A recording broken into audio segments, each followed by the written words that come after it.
Flight attendant is abandoned by her son on Christmas. 3 years later, he knocks at her door begging for help and is shocked to find out that she is Nell. After 30 years as a flight attendant, Margaret Williams was ready for her perfect Christmas retirement. She had it all planned: a heartfelt surprise for her successful son, a dream of opening her own coffee shop, and the promise of finally spending the holidays at home.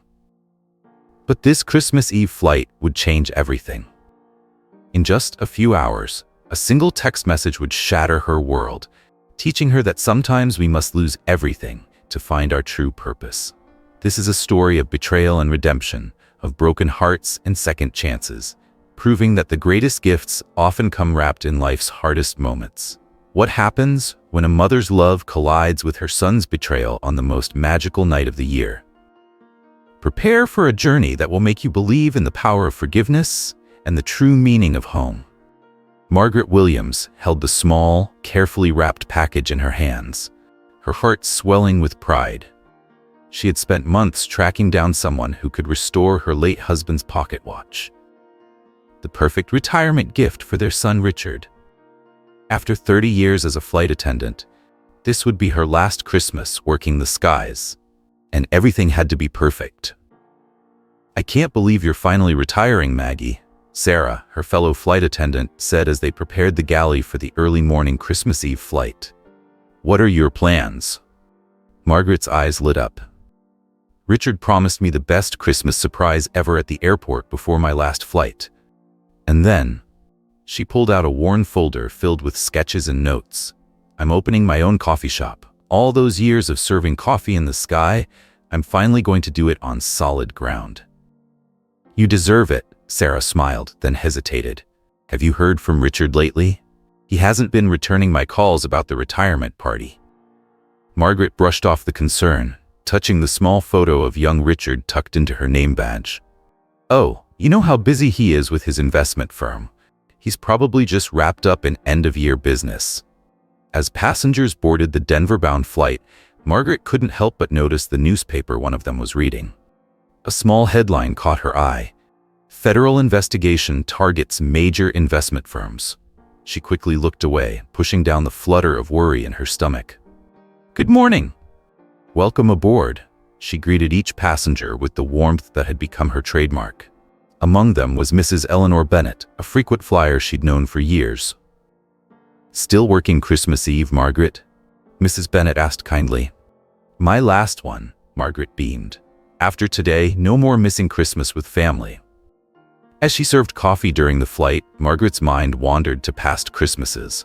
She remembered selling her wedding ring to pay for Richard's private school tuition, telling him Dad had taken it for cleaning. The Christmas she worked 3 flights with the flu, because Richard wanted that new gaming system. The countless school plays and games she'd missed, always making up for it with extra presents. "He's grown into such a successful man," she told Mrs. Bennett proudly while refilling her coffee. "A real testament to hard work and determination." Mrs. Bennett gave her an odd look but said nothing. During the brief crew break, Margaret joined the other flight attendants in their traditional prayer circle. "Lord, thank you for 30 safe years in the sky," she whispered. "Thank you for blessing Richard with such success, and for this new chapter ahead." Sarah touched her arm. "Maggie, are you sure everything's okay with Richard? I heard some rumors." "Of course everything's okay," Margaret interrupted, perhaps too quickly. "He's just busy. You'll see him at the airport. He's arranged something special." She checked her phone again, still no response to her morning text.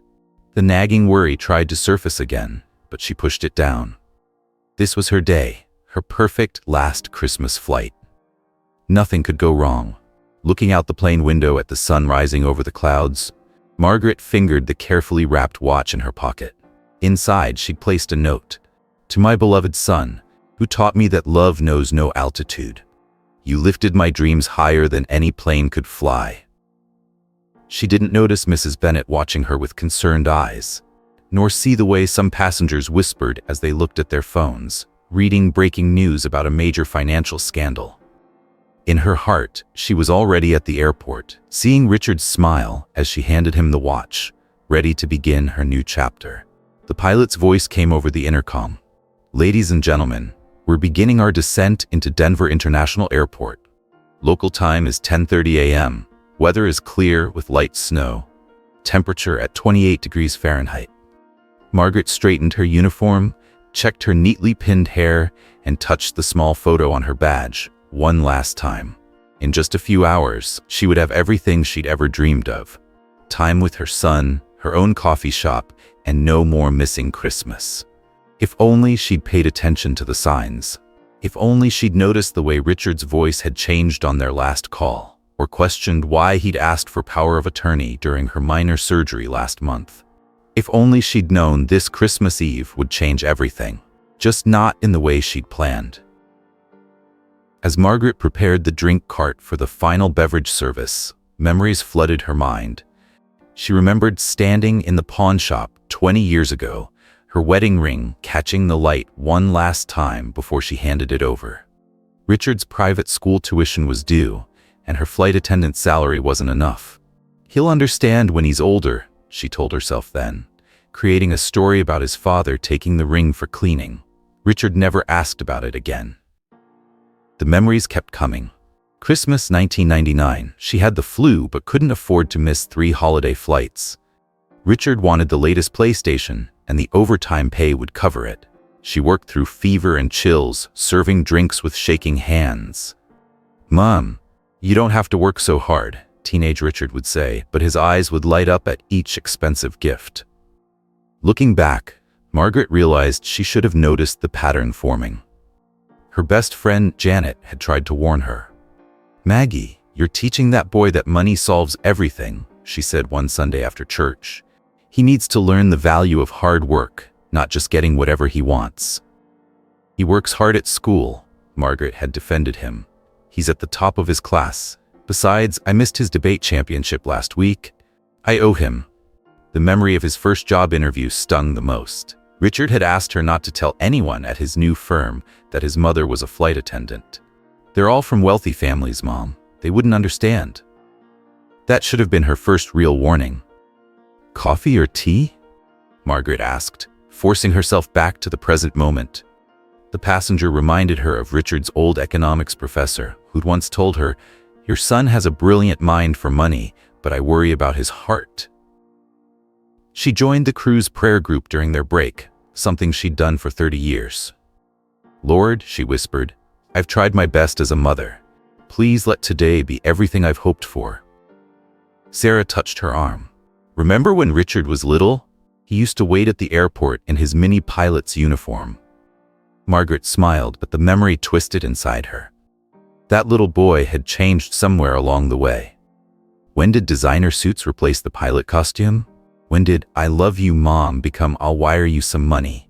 Last Christmas, Richard had sent a check instead of visiting. "I'm too busy closing year-end deals," he'd said. "But buy yourself something nice." The check was generous, but it felt cold. "The best investments," her late husband used to say, "are the ones you make in people's hearts." Margaret had tried to teach Richard this, but somewhere between private school and his corner office, the lesson had gotten lost. She thought about the power of attorney papers Richard had asked her to sign last month. "Just in case something happens during your surgery, Mom," he'd said. "I'll take care of everything." The surgery had been minor, just a knee procedure, but she'd signed. After all, he was her son, her only family, the child she'd sacrificed everything for. "Final approach to Denver," the captain announced. Margaret secured the cabin, her movements automatic after 30 years. Outside, snow was starting to fall. She touched the small cross necklace she always wore. "Please," she prayed, "let today be different. Let him remember who he used to be." But deep down, in a place she didn't want to acknowledge, Margaret knew something was wrong. The son who once wore a pilot's costume and waited hours to greet her at the gate had become a stranger in an expensive suit who sent checks instead of hugs. If only she'd listened to Janet. If only she'd taught him different values.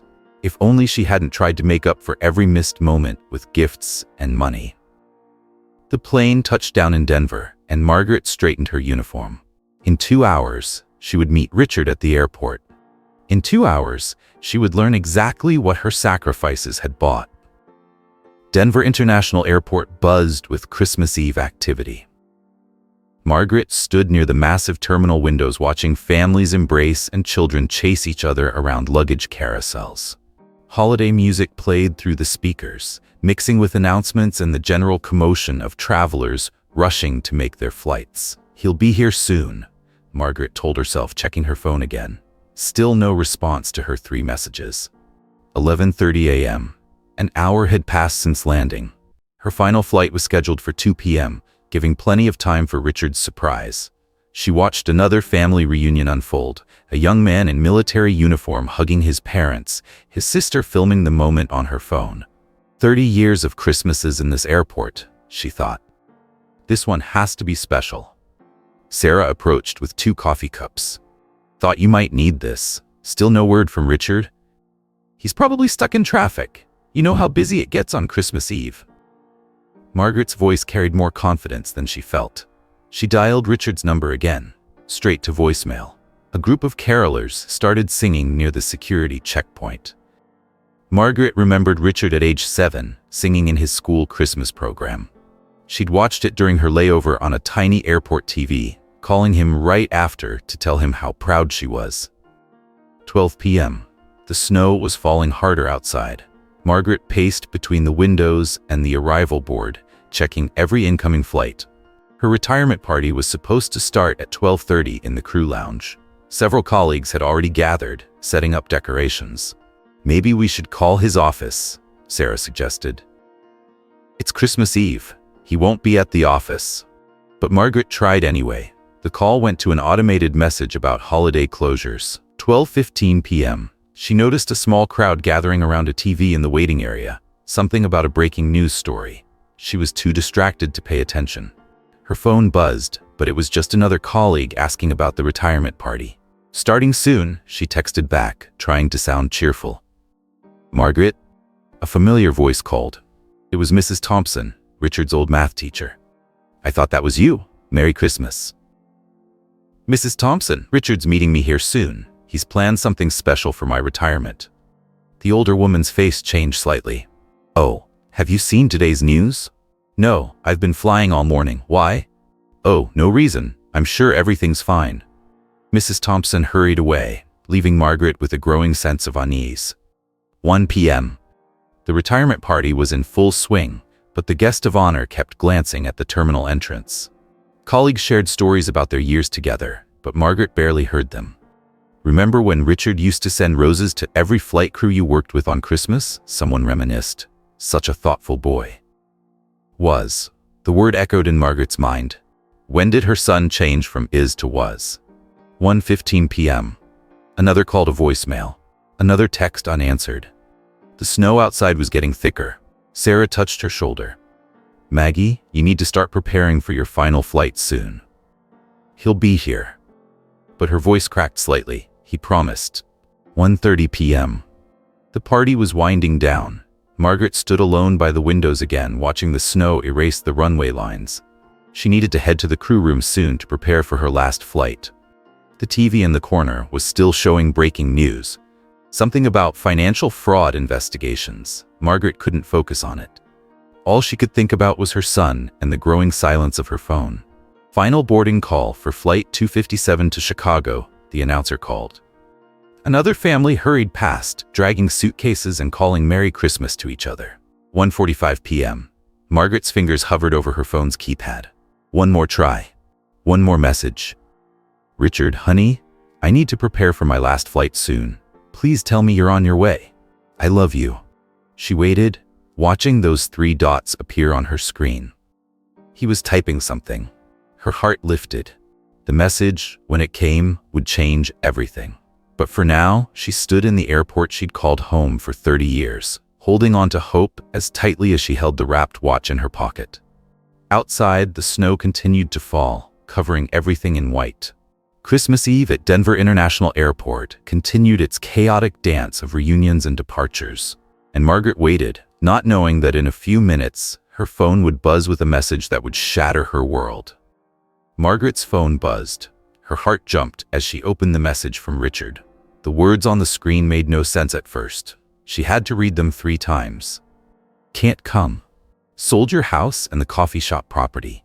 Needed the money for an investment. Don't try to contact me. Merry Christmas." The phone slipped from her fingers, clattering on the airport floor. A passing child picked it up and handed it back to her with a cheerful "Merry Christmas." "This has to be a mistake," Margaret whispered. She dialed Richard's number with shaking fingers, straight to voicemail. Again, again, again. Sarah found her still standing there, staring at the phone. "Maggie, what's wrong?" "You're white as a sheet." Margaret showed her the message. Sarah read it and gasped. "He can't do that. How could he even sell your house?" "The power of attorney, Margaret said, her voice hollow. "For my knee surgery last month. He said it was just in case something happened during the procedure." She sat heavily in a nearby chair. Around her, the airport continued its Christmas Eve bustle. A family walked by arguing about presents. A couple kissed under mistletoe someone had hung from a sign. Christmas music played through the speakers. "I need to call my bank," Margaret said suddenly. She pulled up the banking app on her phone. Her hands trembled as she logged in. The accounts were empty.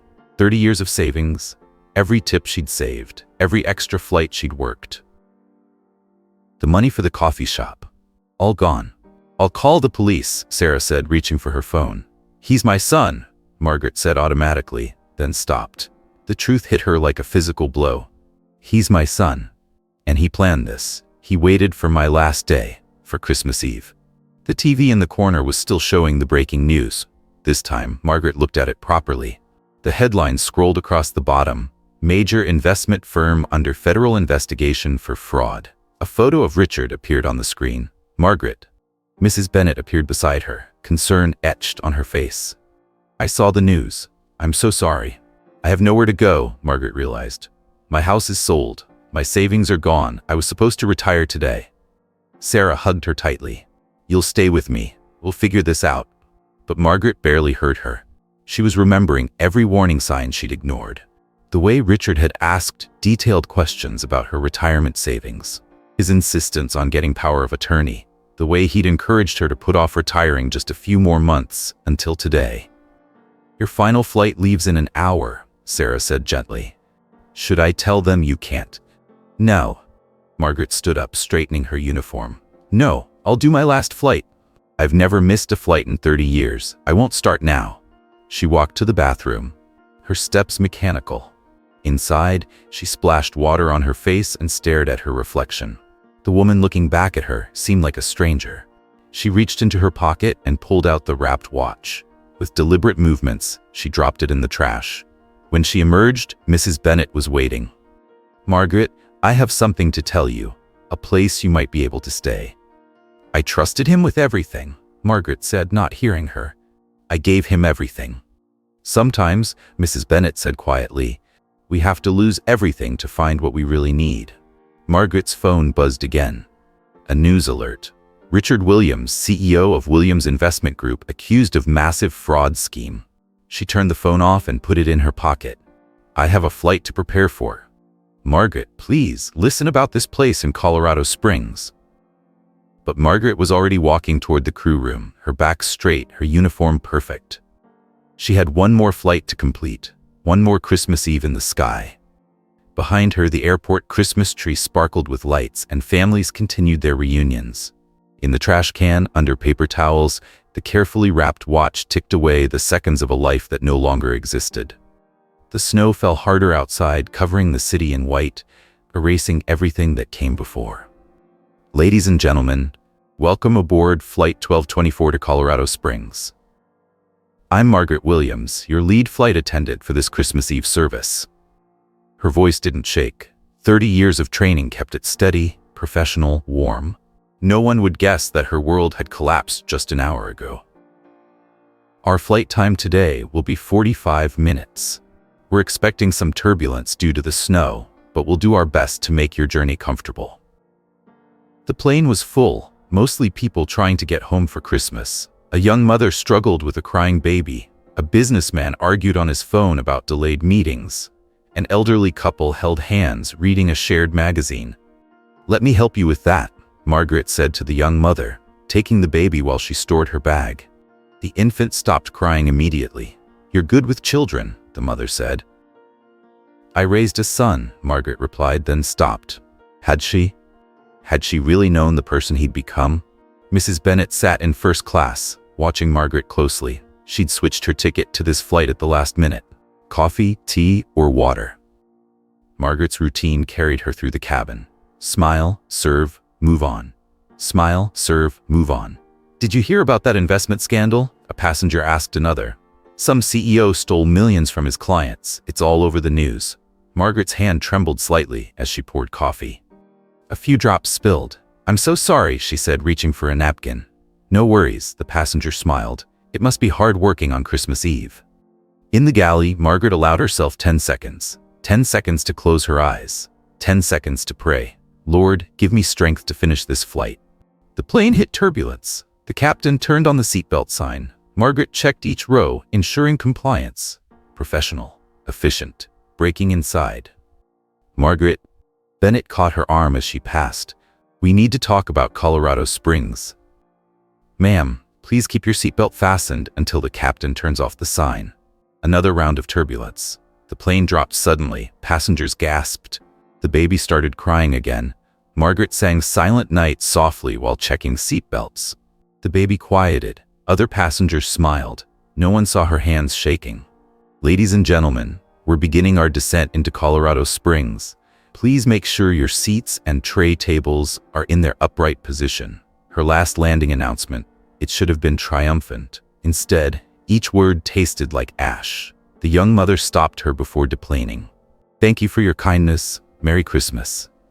Margaret nodded, not trusting her voice. One by one, the passengers left. Families reunited at the gate. The businessman rushed off to his meeting. The elderly couple shuffled away together. Margaret. Bennet remained in her seat. I know about Richard. I've known for months. Margaret froze in the middle of collecting trash. He approached my late husband's foundation for investors. We discovered irregularities. We were going to report it, but why didn't you tell me? Would you have believed me? A mother's love can be blind. Margaret sank into an empty seat. I have nowhere to go. Yes, you do. Mrs. Bennet pulled out a business card. I own a women's boarding house in Colorado Springs. It's for people who need a fresh start. I can't. You can, and you will. Mrs. Bennet's voice was firm. Sometimes God's greatest gifts come disguised as losses. Outside the plane windows, snow continued falling. Christmas lights twinkled in the distance. Somewhere in Denver, her house belonged to someone else. Her savings were gone. Her son. Your uniform, Mrs. Bennet said gently. You'll need to return it. Margaret touched her wings pin, her name tag, her pressed jacket. 30 years of identity. I'll drive you to the boarding house, Mrs. Bennet said. It's time for a new chapter. Margaret looked around the empty plane one last time. How many Christmas Eves had she spent here? How many carols had she sung? How many babies had she comforted? Yes, she said finally. Yes, I'll come. She walked off the plane for the last time, leaving behind more than just a career. In her pocket, her phone remained off, Richard's message still glowing in the darkness of its screen. Outside, Colorado Springs sparkled with Christmas lights. A new city, a new beginning, wrapped in snow and uncertainty. The boarding house stood on a quiet street in Colorado Springs, its Victorian architecture a stark contrast to Margaret's modern apartment in Denver. Mrs. Bennet parked in the driveway, snow crunching under the car's tires. Welcome to Bennet House, she said, leading Margaret up the walkway. It's not much, but it's home. Inside, a group of women sat in the living room around a Christmas tree. They looked up as Margaret entered, some with curious eyes, others with understanding. Everyone, this is Margaret. She'll be staying with us. Mrs. Bennet's introduction was simple, without explanation. No one asked why Margaret carried only her flight attendant's bag. I'm Rose, said an older woman, patting the couch beside her. Come sit, we're having tea. Margaret sat, still wearing her uniform. She hadn't packed anything else, hadn't known she'd need to. First thing tomorrow, we'll get you some clothes, Mrs. Bennet said, reading her thoughts. For now, just rest. The women introduced themselves one by one. Sarah, a retired teacher. Elizabeth, a former business owner. Mary, a grandmother from Texas. Each had a story, Margaret could tell, but none pressed her for hers. There's a prayer meeting every morning at 8, Rose explained, then breakfast in the kitchen. Everyone helps with house chores. It keeps us busy. Busy was good. Busy meant not thinking. Margaret's phone buzzed in her pocket. She'd turned it back on out of habit. A news alert. Williams Investment Group CEO Richard Williams faces federal charges, millions missing from client accounts. She turned the phone off again. "The kitchen needs help with dinner," Mrs. Bennet announced. "Margaret, would you like to learn the routine?" The kitchen was warm and smelled like bread. Two women worked at the counters preparing Christmas Eve dinner. "You can start by peeling potatoes," one said, handing her a peeler. Simple tasks. Normal things. Margaret's hands remembered work, even as her mind struggled to process the day's events. "I used to own a restaurant," said the woman next to her, chopping carrots. "Lost it in the divorce. Found my way here 6 months ago." Margaret nodded, focusing on the potatoes. Peel, rinse, repeat. Don't think about the house. Don't think about the savings. Don't think about... "The news is on," someone called from the living room. Margaret's hands tightened on the peeler. Mrs. Bennet appeared at her side. "You don't have to watch." "Yes, I do." The TV showed Richard being led from his office in handcuffs. In a shocking development, Richard Williams is accused of operating a Ponzi scheme that defrauded investors of over $50 million. The carrots woman touched her arm. "We all have stories, honey. You're not alone." Dinner preparation continued. Women moved in and out of the kitchen, each with a task, each part of a whole. Margaret kept peeling potatoes long after they had enough. "Come see your room," Mrs. Bennet said finally. She led Margaret upstairs to a small but clean bedroom, a twin bed, a dresser, a window overlooking the snowy street. "It's not much. It's everything," Margaret whispered. "I don't know how to thank you. Thank me by healing, by finding your strength again."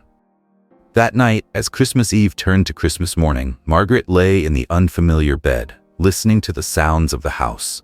Someone was playing carols softly downstairs. Women's voices murmured in the hallway. A clock chimed midnight. She thought about other Christmas Eves, in the sky, serving drinks, singing carols, missing her son. Always missing her son. Morning would bring the prayer meeting, then breakfast, then chores. Simple things. Normal things. A new routine to replace 30 years of flight schedules. Outside her window, the Bennet house sign creaked in the wind.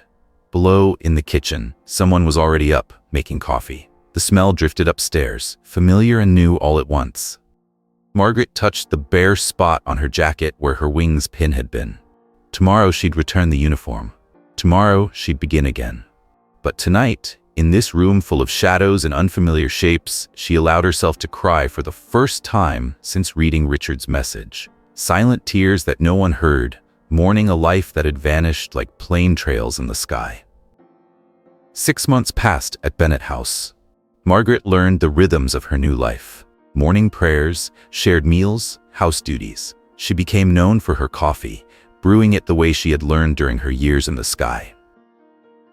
"You should run the kitchen," Mrs. Bennet suggested one morning, watching Margaret organize breakfast service. "You have a gift for it." The other women agreed. Under Margaret's guidance, the kitchen became the heart of Bennet House. She taught them to bake bread, shared flight catering secrets, and started a weekend coffee service that attracted neighbors. "Just like my coffee shop dream," she told Mrs. Bennet. "Only different." News about Richard appeared less frequently now. His trial was set for next year. The papers said he faced 20 years. Margaret stored the clippings in a drawer, but stopped reading them. One morning, a year after her arrival, Mrs. Bennet didn't come down for breakfast. "She's not feeling well," Rose said. "She asked to see you, Margaret." Margaret found Mrs. Bennet in her bedroom, looking frail against the pillows. "Sit down, dear. We need to talk." Mrs. Bennet's voice was weak but clear. "I'm not going to be here much longer." "Don't say that. You just need rest." "No, Margaret. I need you to listen." She reached for a folder on her nightstand. "I've changed my will. Bennet House will be yours." Margaret stared at her. "I don't understand." "You've made this place what I always wanted it to be. Not just a shelter, but a home. These women trust you. They need you." "I can't possibly." "You can, and you will." The same firm tone from that Christmas Eve flight. "Promise me you'll keep it going." 2 weeks later, Mrs. Bennet passed away quietly in her sleep. The house grieved together, sharing memories over coffee in the kitchen. Margaret now ran. "She saved all of us," Elizabeth said. "Now it's our turn to save each other." Margaret threw herself into running Bennett House. She expanded the weekend coffee service into a small cafe open to the public. The profits helped support women who couldn't afford to pay. "It's better than the coffee shop I planned," she told Rose one day. "Here, we're not just serving coffee, we're serving hope." 2 years after her arrival, Margaret stood in the kitchen, watching snow fall outside the window. The house was full, 15 women now, each with her own story, each finding her way back to life. A newspaper lay on the counter. Richard's face stared up from it. He'd been sentenced to 18 years. The article mentioned how he'd stolen from his own mother. Margaret put the paper in her drawer with the others, unopened. "Coffee's ready," she called instead, and women filtered into the kitchen, drawn by the aroma and the warmth. They'd started new traditions. Sunday brunches open to the community, holiday meals for women who had nowhere else to go, a prayer wall where they posted their hopes and dreams. "Mrs. B would be proud," Rose said, helping Margaret serve coffee. "You've made this place even better than she imagined." The doorbell rang, another woman seeking shelter. Margaret went to answer it, coffee pot still in hand. This was her life now. Not serving coffee at 35,000 feet, but here on solid ground. Not dreaming of a coffee shop that was just business, but running one that changed lives. "Welcome to Bennett House," she said to each new arrival. The same words Mrs. Bennett had said to her that Christmas Eve, now 3 years past. The house creaked and settled around them, full of life and possibility. In the kitchen, coffee brewed and bread baked. In the living room, women shared stories and strength. And Margaret, who had lost everything, found she had gained something far more valuable. Not just a house, but a mission. Not just residence, but family. The drawer full of newspaper clippings about Richard remained unopened. Those stories belonged to another life, one that had ended on a snowy Christmas Eve when a mother's heart broke at 35,000 feet. This was her story now, written in coffee stains and bread recipes, in tears wiped away and hopes renewed, in the legacy of a woman who had seen past her broken wings to the strength within. The morning news hit Bennett House like a thunderclap. A woman burst into the kitchen where Margaret was preparing breakfast. "Turn on the TV. Quick." The news anchor's voice filled the room. "Breaking news in the Williams Investment Group scandal. CEO Richard Williams's wife has filed for divorce amid new allegations of massive fraud." Margaret's hands stilled on the coffee pot. Around her, the usual breakfast preparations stopped as everyone watched the screen. Sources say Williams transferred millions to offshore accounts. The FBI has frozen all remaining assets. His wife, Sandra Williams, claims she had no knowledge of the illegal activities. The image switched to Richard's mansion being raided by federal agents. Sandra Williams walked out the front door surrounded by reporters. "I've lost everything," Sandra told the cameras. "He lied to everyone, including me. I had no idea he was stealing from his own mother." Margaret turned off the TV. "Breakfast is ready," she announced, her voice steady. The other women exchanged glances but said nothing.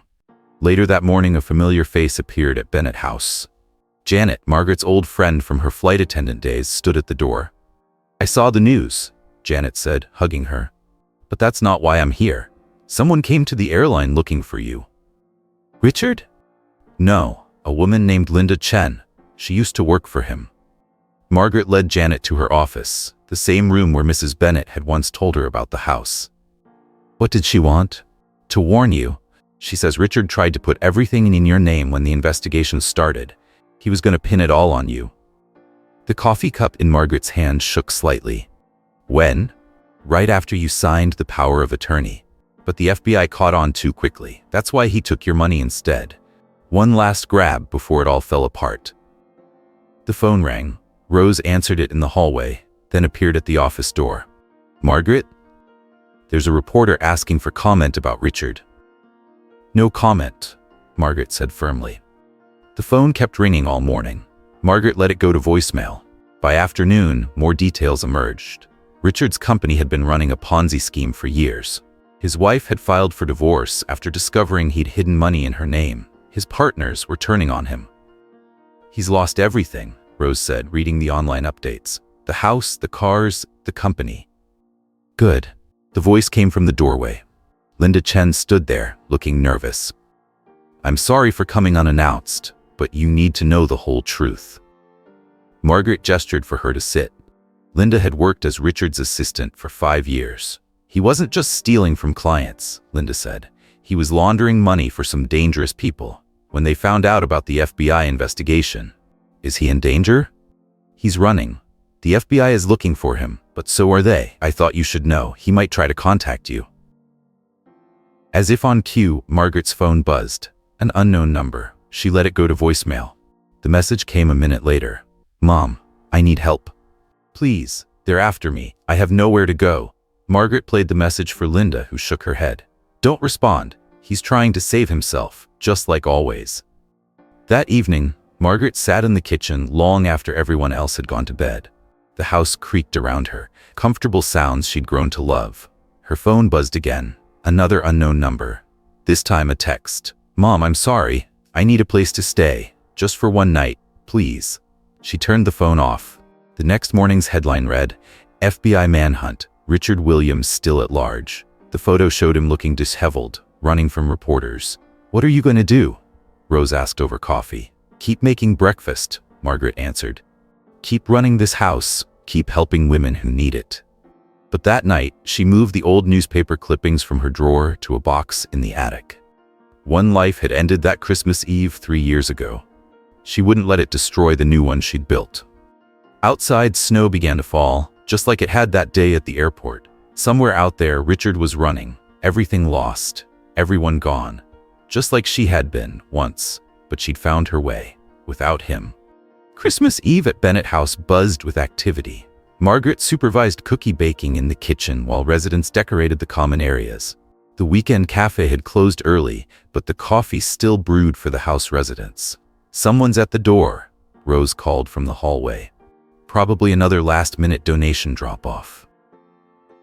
Margaret wiped her hands on her apron. I'll get it. Snow fell outside, thick and steady. She opened the door to find a man standing there, his clothes worn, his face unshaven. For a moment, she didn't recognize him. Then the cookie tray she was holding crashed to the floor. Richard stood in her doorway. Her son, who had once worn $1,000 suits and commanded a corner office, now looked like any other homeless person seeking shelter. Neither spoke. The sound of Christmas carols drifted from the living room. Someone laughed in the kitchen. But in the entrance hall, time stopped. Richard's voice cracked. I didn't know this was your place. I just needed somewhere to stay. Margaret couldn't move, couldn't speak. Her hands trembled at her sides. Rose appeared behind her. Margaret, are you? She stopped, recognition dawning on her face. Everyone in the kitchen. Now, women filed out of the kitchen, forming a protective circle around Margaret. They'd all seen Richard's photo in the papers. They all knew the story. Please, Richard said. Just one night. I have nowhere else to go. The irony wasn't lost on anyone. 3 years ago, those had been Margaret's words. The FBI is looking for you, Margaret finally said. Her voice sounded strange to her own ears. I'll turn myself in, tomorrow, I promise. I can't spend Christmas in jail. Someone scoffed behind Margaret. Elizabeth, probably. They'd all heard similar promises from the men who had hurt them. You look thin, Margaret said, an automatic response, the mother in her noticing even now. I haven't eaten since yesterday. The kitchen timer dinged. Cookies needed to come out of the oven. Normal things, regular tasks. Margaret focused on these thoughts to keep herself steady. There's a shelter on Pine Street, Rose said firmly. They take men. Mom, please. Richard's voice broke. I'm sorry. I know I destroyed everything. I know I hurt you, but please. Margaret looked at her son. Really looked at him. His expensive haircut had grown out. His manicured nails were dirty. The arrogance was gone from his face, replaced by something she hadn't seen since he was small. Fear. The police will come if I call them, she said. I know. You stole everything from me. I know. You broke my heart. I know. Tears ran down his face now, and I'll spend the rest of my life trying to make it right, if you'll let me. The women of Bennett House waited, silent, watching. They knew about broken hearts and broken promises. They knew about second chances, too. Margaret thought about Mrs. Bennett, about that Christmas Eve flight 3 years ago, about forgiveness and redemption and the true meaning of shelter. There's soup in the kitchen, she said finally. After you eat, I'm calling the police. Relief flooded Richard's face. "Thank you." "Don't thank me yet. You'll work here while you wait for them. The garbage needs taking out. The sidewalk needs shoveling." He nodded, understanding. Work as penance. Service as redemption. The women parted reluctantly, letting him pass. In the kitchen, Margaret served soup while Rose called the police. Richard ate silently, looking around the kitchen where his mother had built a new life from the ashes of the one he'd destroyed. "Why did you do it?" Margaret asked, watching him eat. "I wanted to be important, powerful." He stared into his soup. "I forgot what really mattered." Outside, police sirens wailed in the distance, growing closer. In the living room, someone played Silent Night on the old piano. Mother and son sat in the kitchen, separated by 3 years and 1,000 lies, while Christmas Eve snow fell outside and justice approached with flashing lights. The local newspaper headline read, "Fugitive CEO found at mother's shelter." Below it, a photo showed Richard being led from Bennett House in handcuffs, Margaret watching from the doorway. "You shouldn't read that," Rose said, trying to take the paper from Margaret's hands. "I need to." Margaret pointed to the article. "They're asking to interview me." The story had exploded overnight. News vans parked outside Bennett House, reporters hoping to catch the human interest angle.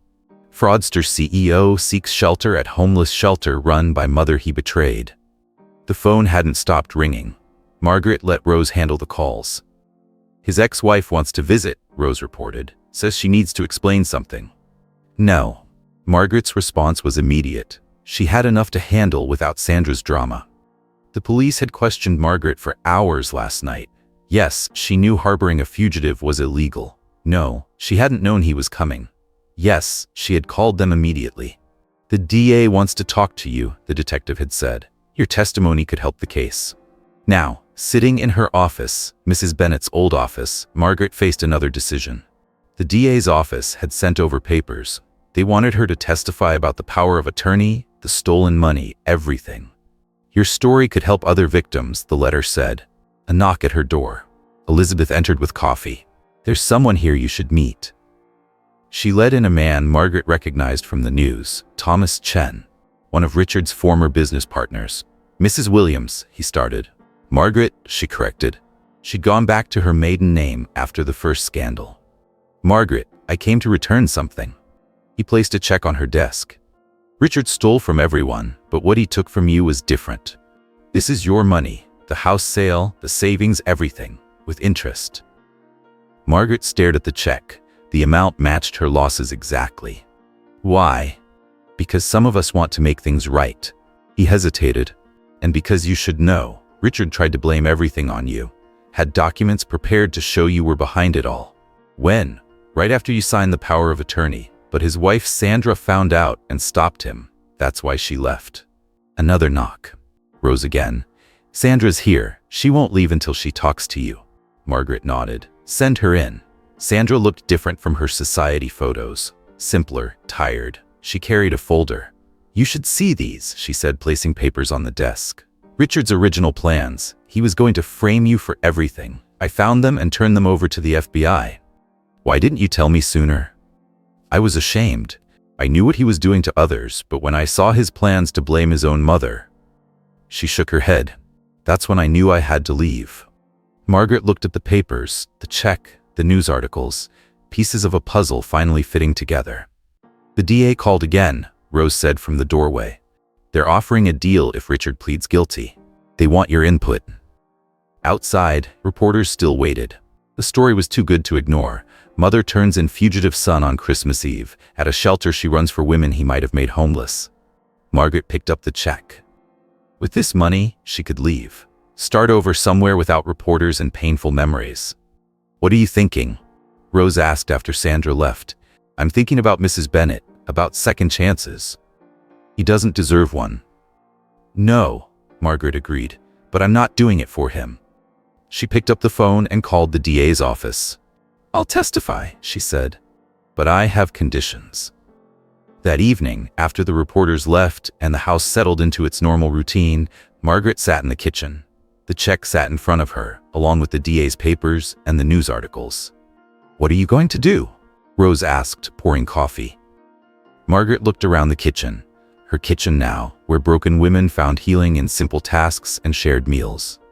"I'm going to tell the truth," she said. "All of it. Then I'm going to use this money to help more women." Because sometimes justice looked like handcuffs and court dates, but sometimes it looked like fresh coffee and second chances. Outside, Christmas lights twinkled through the falling snow, and somewhere in a jail cell, a son faced the consequences of his choices, while his mother built something beautiful from the ashes of his destruction. 6 months after his arrest, Richard stood before the judge for sentencing. Margaret sat in the courtroom, listening as he pleaded guilty to all charges. In light of the defendant's cooperation, the judge announced, and his mother's request, "I'm sentencing you to 5 years with possibility of parole, conditional upon community service at Bennett House." The news media called it controversial. Why should a man who stole millions serve his sentence helping his mother? But Margaret had her reasons. 1 month later, Richard started his service. He arrived each morning at 5 a.m., supervised by a parole officer, to begin breakfast prep. "The garbage needs taking out," Margaret told him his first day. No hug, no warm welcome, just work. Richard struggled with the heavy bags, his soft hands unused to manual labor. He'd never taken out trash in his life. Now he did it daily, along with cleaning bathrooms, shoveling snow, and scrubbing floors. He won't last a week, Elizabeth predicted, but he did. Every morning he arrived on time. Every task he completed without complaint. The arrogance drained from his face, replaced by something else, humility maybe, or shame. "The kitchen sink is clogged," Margaret would say. "The windows need washing. The basement needs organizing." Simple commands, hard work. No conversation beyond what was necessary. The women ignored him at first. They'd all known men like him, men who took and took until nothing remained. They watched him work, waiting for the mask to crack. 3 months in, during a heavy snowstorm, Richard spent 6 hours shoveling the walkways. When he finished, his hands were bleeding. "You should take a break," Rose said, surprising herself with the concern in her voice. "No," he replied, "I need to finish." 4 months in, he started joining the morning prayer meetings. He sat in the back, quiet, head bowed. No one invited him. He just came. "Why do you let him stay?" A new resident asked Margaret. "Because everyone here is healing," she answered. "Everyone here is learning." 5 months in, Richard fixed the old dishwasher when it broke. He'd learned about plumbing from YouTube videos at night, preparing for the next day's tasks. "Thank you," Margaret said, the first personal words she'd spoken to him since his sentencing. He nodded, unable to meet her eyes. 6 months in, during another snowstorm, Richard noticed an elderly woman slipping on the icy sidewalk outside Bennett House. He rushed to help her, not knowing she was a reporter. The story ran the next day. Convicted CEO finds redemption through service. "I don't want publicity," he told Margaret when she showed him the article. "Good," she replied, "because that's not why you're here." 8 months into his service, Richard started teaching a financial literacy class to the residents. Basic things: budgeting, saving, avoiding scams. Using his knowledge to help instead of hurt. "Why did you suggest this?" Margaret asked him after the first class. "Because I want them to be stronger than the men who hurt them," he said. "Like I hurt you." 9 months in, during a heavy rain, the basement flooded. Richard worked through the night, moving boxes, running pumps, saving years of Bennett House records. "You're different," Margaret observed the next morning, finding him still there, soaked and exhausted. "I'm trying to be," he said. 10 months into his service, a former client recognized him while dropping off donations. She started screaming, calling him a thief, a monster. Richard stood quietly, accepting her words. Then he apologized, simply and sincerely, and went back to mopping the floor. "He's changed," Rose told Margaret that evening. "Maybe," Margaret replied, "but change isn't just about feeling sorry, it's about making things right." 11 months in, Richard organized a job fair for the residents, calling in favors from people who still spoke to him. 10 women found employment. That night, Margaret found him in the kitchen after hours, fixing a broken cabinet. "You don't have to stay late," she said.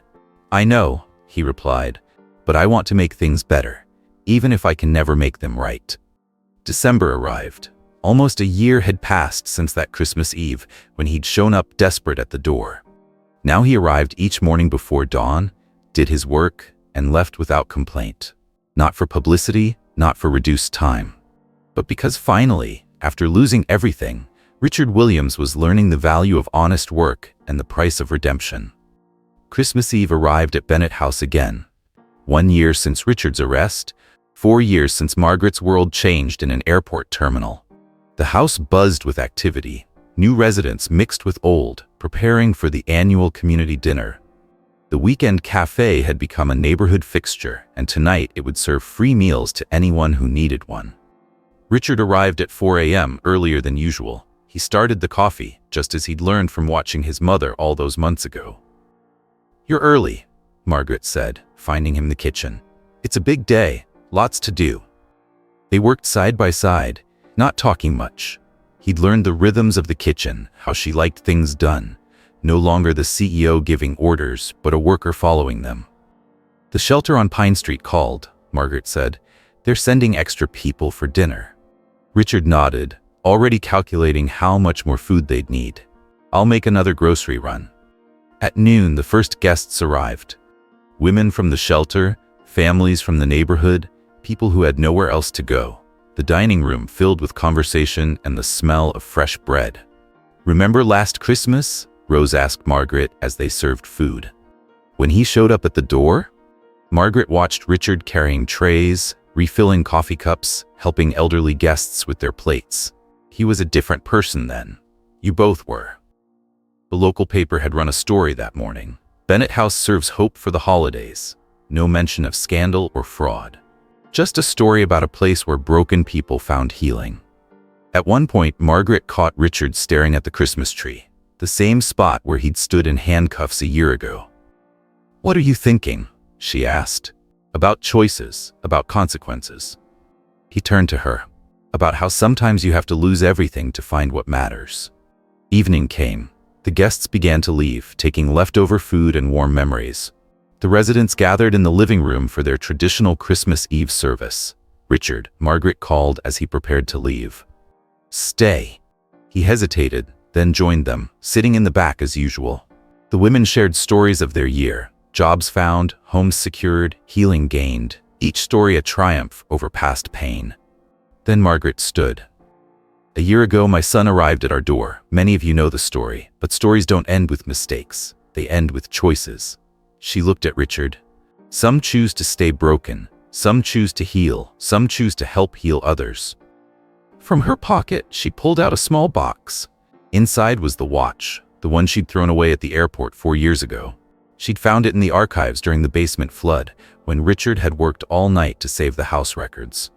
"I had this restored," she said, handing it to him. "Not to forget the past, but to mark time differently now." Richard's hands shook as he opened the box. The watch that had belonged to his father, that should have marked his mother's retirement, now marked something else: redemption. "There's one more announcement," Margaret said to the room. "Starting January, our weekend cafe will be open daily. Richard will manage it after his parole ends. All profits will go to helping more women rebuild their lives." The room fell silent. Then Rose started clapping. Others joined in. Later, after the residents had gone to bed, Margaret found Richard in the kitchen, cleaning up. "You don't have to stay," she said. "I know." He kept wiping the counter. "But I want to. This place, it saved me. Like it saved you." Margaret touched the cross at her neck, the one she'd worn on that last flight. "No. Love saved us both. Love and forgiveness and hard work." Outside, snow fell on Colorado Springs, just like it had 4 years ago. But this time, when Margaret looked at the Christmas lights through the window, she saw not endings, but beginnings. "Merry Christmas, Mom," Richard said quietly. "Merry Christmas, son," she replied. They had lost everything to find something greater. Not just a mother and son restored, but a legacy of healing that would outlast them both. In the quiet kitchen of Bennett House, on another Christmas Eve, they finally found their way home. If this story touched your heart, please take a moment to like this video and share your thoughts in the comments below. What would you have done in Margaret's place? Have you ever experienced the power of forgiveness in your own life? Don't forget to subscribe to our channel for more touching stories about love, redemption, and the true spirit of Christmas. Remember, Sometimes our deepest wounds become our greatest gifts, leading us to exactly where we need to be.